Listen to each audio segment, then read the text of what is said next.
I'm a bit curious, Tracy. During the previous Gladiator Bangsa forum, we interview William, known as a toxic pilot. Yeah. So he mentioned about the what we call the impact of the um, chemical additive to the oil lubrication, and when it leaks to the air conditioning system, it can make our body toxic. Yeah, it can harm our body. So, do you feel the same way? Yeah,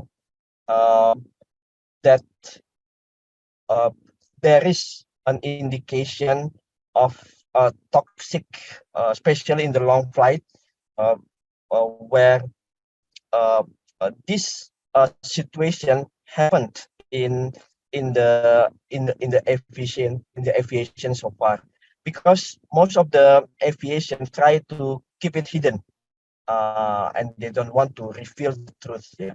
What is in your opinion about these toxic things? Well, look, all I can tell you is that there are fantastic modern ventilation systems.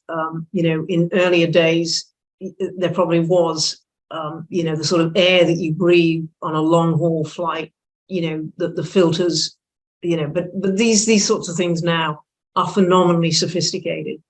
And of course, all the research that's going into flying at, pressurizing cabins at lower altitudes to make it more comfortable for passengers.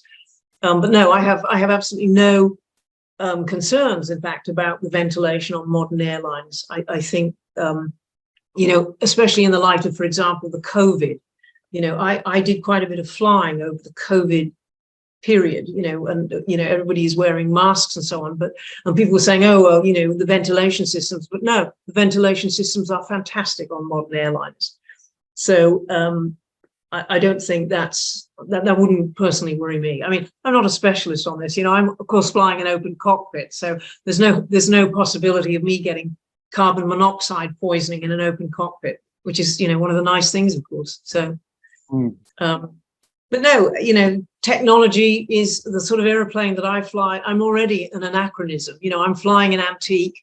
The pioneers would be amazed, I think, that I chose to fly an antique, whereas of course, the way technology goes, it's always the next modern thing.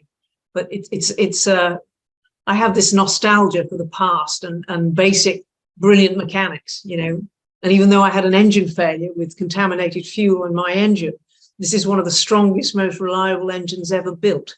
But it's old-fashioned engineering. It's open pistons, and it's you can easily change spark plugs and do an oil change and everything else. It's very hands-on engineering, and that's what I like, just simple, old-fashioned, basic mechanics. So you can keep all that glass cockpit stuff. Really, I'm the worst person to ask about that. That's why you like also classic cars. Classic cars. Well, this, of course, is how I met Anthony and Mari. We're all racing around England in old cars, wings and wheels.